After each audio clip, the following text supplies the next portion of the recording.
Welcome to another unboxing video from theplayersaid.com. My name is Grant.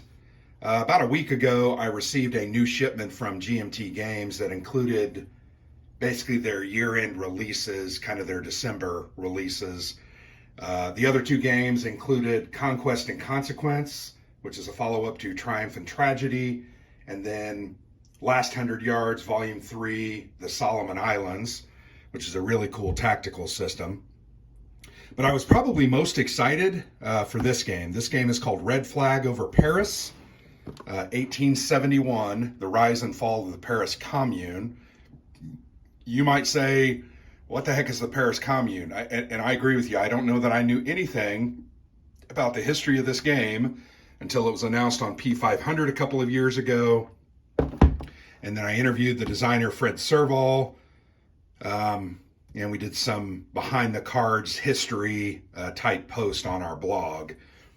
But this is game 2 in the Lunchtime series, or I think it's more colloquially called the Final Crisis series because of one of the mechanics where at the end of basically at the end of the game, after 3 or 4 turns, I think 3 turns, you're going to do a Final Crisis round and use some cards that you put away to take your final actions.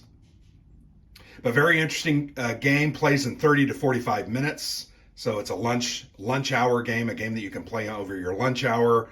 First game in the series was designed by Mark Herman, Fort Sumter, which took a look at the 1861 crisis that basically exploded into the American Civil War, where you're struggling for control of different things: armaments, the media, public opinion, and then the political structure. So this game is very similar to that. You're going to struggle for control of different areas, and I think they're called crisis domains. There's key spaces in there that you're going to get to take actions when you control those. But really a very nice looking package, very nice box. Go ahead and take a quick look at the back of the box. Here is that map, and you can see once again, this is the military area. These purple colored. This is a key space, I believe it's called. And you're going to place cubes in there after you play cards, either for the value or for the events that you can see. Here is some of the cards listed down the side. Let's go ahead and give a close-up. Otto von Bismarck. You may remove 1 cube from the National Assembly. Then you may increase Prussian collaboration and use up to 2 operations points in military spaces. So the op points are listed in the top left of the cards. These are faction specific, so these would be the Communards. And this is the other faction. I'm drawing a blank on what that's called. But card-driven game. That's why it said a card-driven game on the spine. It also has a fully functioning solo bot, a full solitaire mode that's designed by GMT1. You can see there on the left. 1 to 2 players, 30 to 45 minutes. High solitaire suitability, 14 plus. Complexity is a 3. I think the system is fairly straightforward. Where the difficulty in it comes in is learning the strategy and the nuances of the cards and what they really mean and how you can potentially use those. So very cool system. A quick word about Fred. Young man, French. This is his first design or published design. I know he's working on others with GMT. One is called A Guest of Robin Hood, which is volume 2 in the Irregular Conflict series. Very sharp young man, interesting. He has a blog called Homo Ludens, a blog and kind of a podcast, interviews different folks. He's invited us to be on there a couple of times. I think we're still trying to work that out, but very interesting young man, loves history. I think he works in history, like at a university. I can't remember. Anyway, very excited about this game. Not only does it look good, but it's going to play great, and it's one of those quick games that, you know, potentially once you learn the rules, you can get 2 games in an hour, and that's always a good thing. Let's go ahead and, without further ado, let's go ahead and jump into the box and see what we've got. Here you can see the rules of play. If I turn it over, there's only 12 pages. This is very thin. I think the last page is kind of it's a glossary of terms used in the rule book. So the reality is this is a 10-page rule game. Fairly simple, but there's, like I said, it's not hard to pick it up. The mechanics are pretty simple, but the nuances of it can be very, very challenging. I mentioned to you that it's colloquially called the Final Crisis system. There is a final crisis period after you, I think it's 3 turns where you're going to play a certain amount of cards. I can't remember exactly how it or how it differs from Fort Sumter, but it is an area control game. You're going to use cubes. You have a victory point track. You're going to score points. You can build barricades and fortifications. What good game after the French Revolution wouldn't include barricades, I don't know. But really looking forward to it. Lots of wood in this game. Great cards. Lots of narrative on those cards so you can understand the history. It even gives you an idea of how to play these strategy cards and talks a little bit about what you should be doing. So there's a look at the rules, fairly simple. Also has a playbook. So you can see the playbook. It's actually way bigger than the rules, 43 pages. There's a history behind the cards. If you remember, I think we had 8 or 10 entries on our blog with different cards, and I appreciated Fred and his willingness to do those. There's some designer notes. There's an example of play. There's a solo example of play. So you're going to be able to understand the reality of actually playing this game and trying to play it well.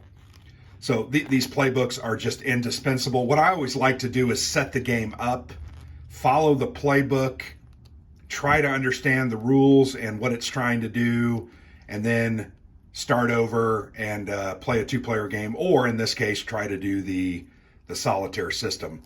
So once again, this playbook is about 40 pages. The rule book's about 12. So there's a huge difference in there, but that's okay. The system is simple, but there's a lot of good history here. The next item that we see, well, if I can get them. It's hard to do this behind this camera sometimes. There's player aids. So this is a player aid with a sequence of play, the operations, what you can and can't do, final crisis round, and victory. You have 2 of those. And then there's a commune solo opponent.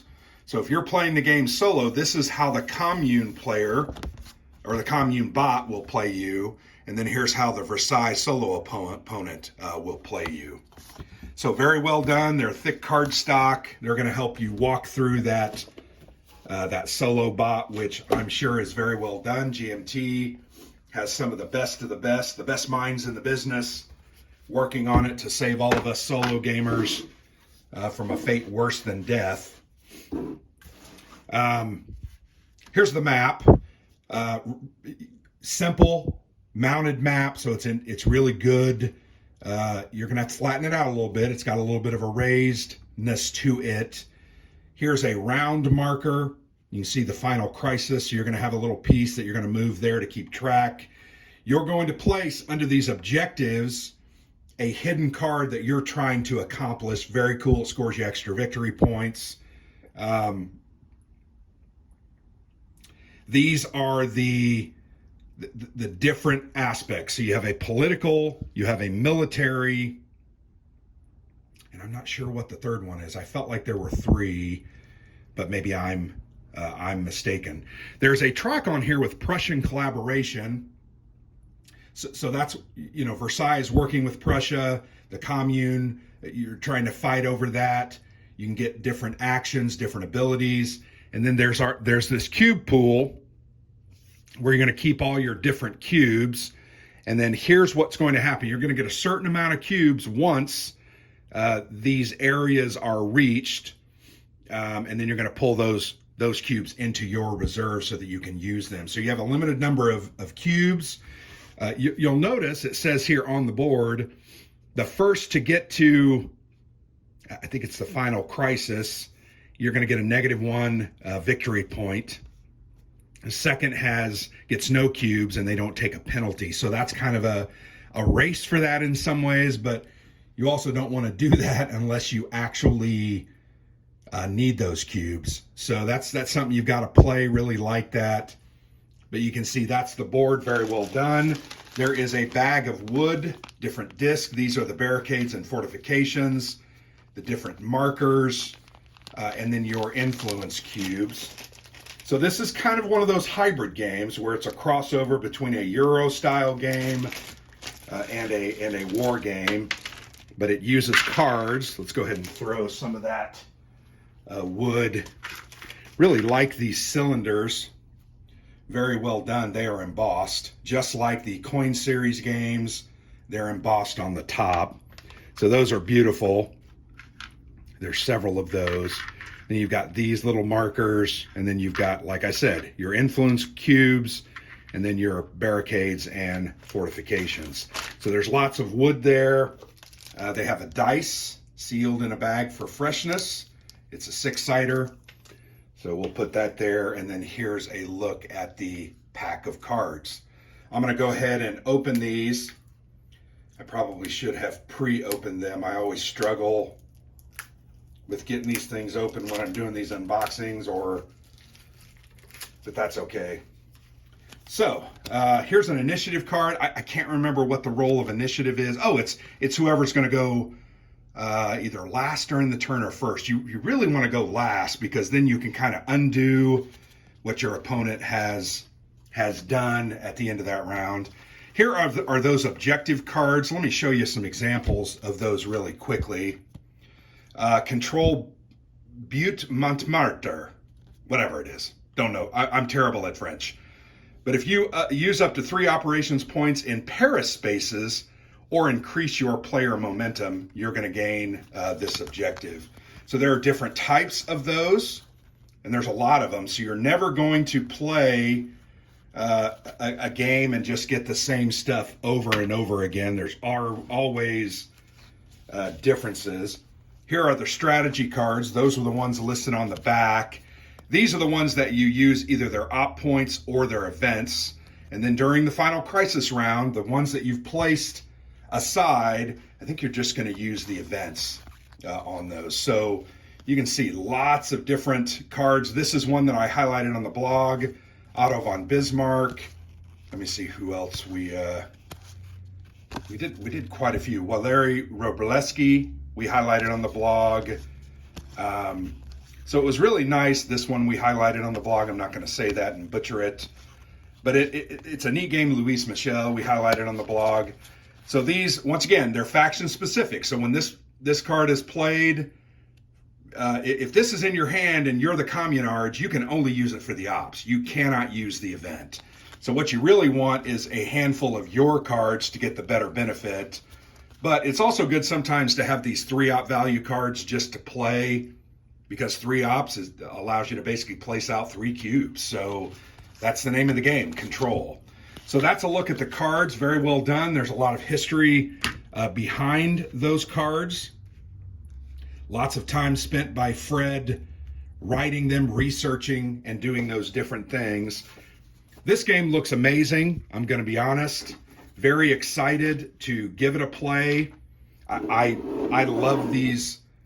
I love card-driven games. I don't think there's a doubt that I love card-driven games. If you watch Alexander and me at all, we really do enjoy card-driven games and get a kick out of them. So that's a look at Red Flag Over Paris, an unboxing. We're going to play this one. We're going to do a video, and then I'd like to also do the solo bot just to see how it works, so I can let you know, because I know many of you have to play these games solo, and there's nothing wrong with that.